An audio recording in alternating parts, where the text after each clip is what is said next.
इस वक्त की बड़ी खबर का रुख करते हैं। चुनावी बॉन्ड पर सुप्रीम कोर्ट में सुनवाई चल रही है। सुप्रीम कोर्ट से एसबीआई को फटकार लगी है। एसबीआई ने जानकारी देने के लिए अतिरिक्त वक्त की मांग की, जिसके बाद ताबड़तोड़ सवाल किए गए हैं सुप्रीम कोर्ट की तरफ से। एसबीआई ने दलील दी। एसबीआई का कहना है कि हमें आंकड़ा देने में कोई समस्या नहीं है, लेकिन सुप्रीम कोर्ट ने कहा कि आपके पास सील बंद लिफाफा है, लिफाफा खोलिए और आंकड़ा दीजिए। अंकित हमारे साथ बने हुए हैं। अंकित, जिस तरीके से सुनवाई सुप्रीम कोर्ट में चल रही है, किस तरीके की दलीलें सामने आ रही हैं और किस तरीके की डांट एसबीआई को सुननी पड़ी? देखिए, एसबीआई से एक तरह से सुप्रीम कोर्ट ने नाराजगी जताई है, लेकिन अवधेश इस वक्त के लिए बड़ी खबर यह है कि सुनवाई पूरी हो गई है और कोर्ट अपना आदेश लिखवा रहा है। सहयोगी निपुण सहगल के हवाले से जो जानकारी सामने आ रही है, क्योंकि निपुण कोर्ट के अंदर मौजूद है, तो उसमें जो है कोर्ट की तरफ से साफ तौर पर कहा जा रहा है कि हमने 15 फरवरी को इलेक्टोरल बॉन्ड को अवैध घोषित किया था और ये आपसे कहा था कि वो जानकारी जो भी जिन लोगों ने अप्रैल 2019 से लेकर के 15 फरवरी 2024 तक इलेक्टोरल बॉन्ड खरीदे हैं, किसने कितना पैसा लिया, किस पार्टी को कितना पैसा मिला है, वो जानकारी आप चुनाव आयोग को देंगे 6 मार्च तक। और 14 मार्च तक चुनाव आयोग को वो जानकारी सार्वजनिक करनी थी, लेकिन ऐसा नहीं हुआ।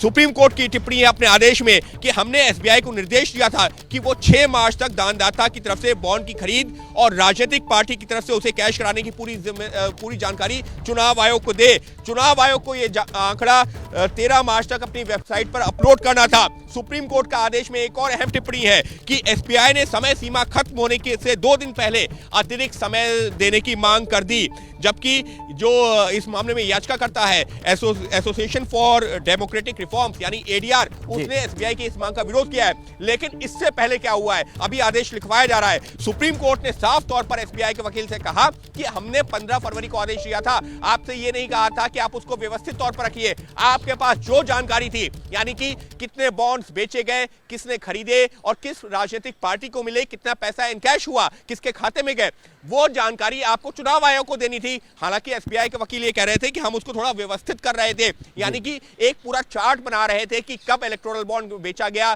किसने खरीदा था, किस राजनीतिक दल को गया और उस राजनीतिक दल ने कब पैसा निकाला। तो इस तरीके से व्यवस्थित एक चार्ट बना रहे थे, जिस पर सुप्रीम कोर्ट की फटकार लगी है। और इस वक्त की बात करूं तो अभी सुप्रीम कोर्ट इस मामले पर अपना आदेश लिखवा रहा है, लेकिन साफ तौर पर सुप्रीम कोर्ट की नाराजगी देखने को मिली है। जी बिल्कुल अंकित, सुप्रीम कोर्ट की तरफ से प्रमुख टिप्पणी क्या की गई और एडीआर ने क्या कहकर विरोध किया कि क्या एसबीआई आनाकानी कर रहा है इस पूरे बॉन्ड की जानकारी को सार्वजनिक करने की कोशिश में?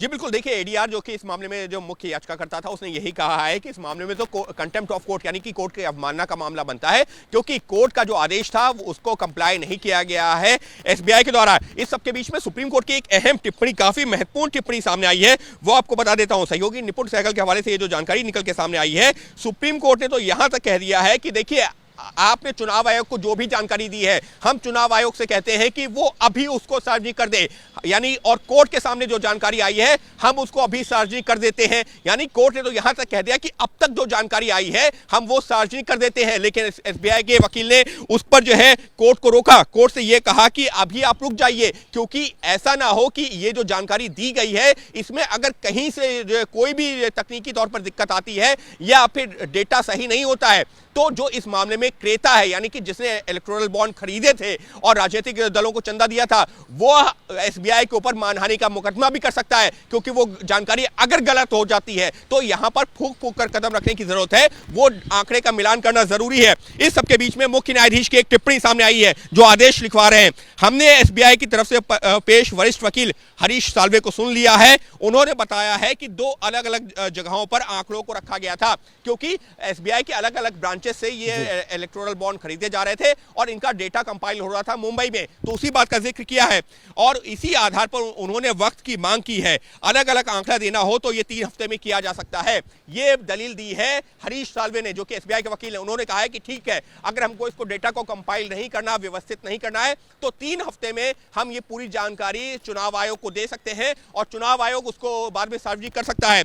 तो सुप्रीम कोर्ट अपने आदेश में उस बात का जिक्र कर रहा है कि एसबीआई ये कह रहा है कि व्यवस्थित नहीं करते हैं तो 3 हफ्ते का वक्त और दे दीजिए। तो देखना दिलचस्प होगा कि क्या सुप्रीम कोर्ट 3 हफ्ते का वक्त देता है या नहीं देता, क्योंकि इससे पहले सुप्रीम कोर्ट अपनी नाराजगी तो जाहिर कर ही चुका है। जी यानी कि अंकित अंकित, जो पूरी सुनवाई आज की हुई और जो एसबीआई के वकील ने एसबीआई की तरफ जो पक्ष रखा, उससे ये बात समझ में आती है कि एसबीआई पूरी तैयारी के साथ नहीं गया था और अपने ही जवाब में फंसता चला गया सुप्रीम कोर्ट के सवालों में।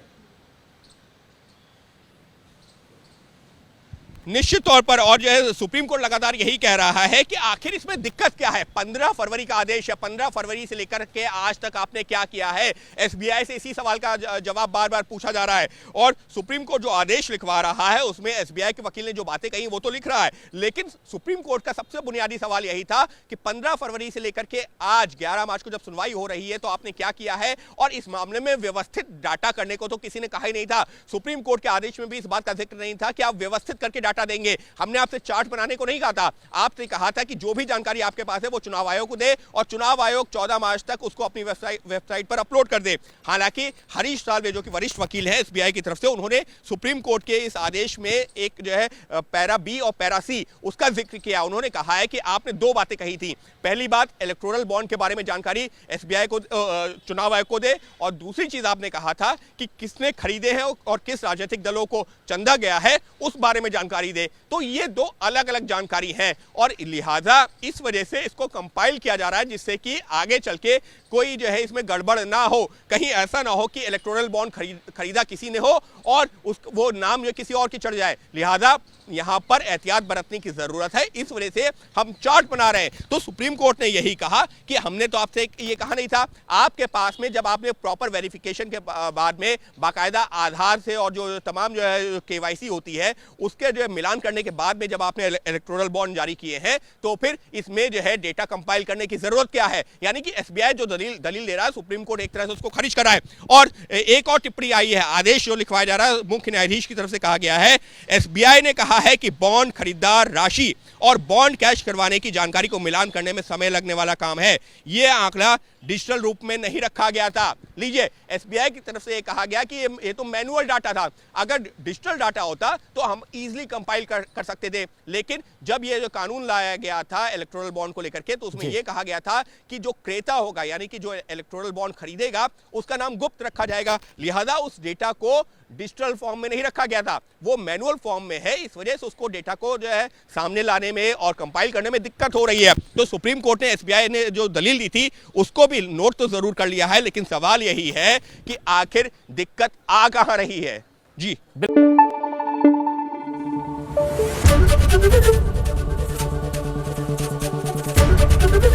एबीपी न्यूज आपको रखे आगे।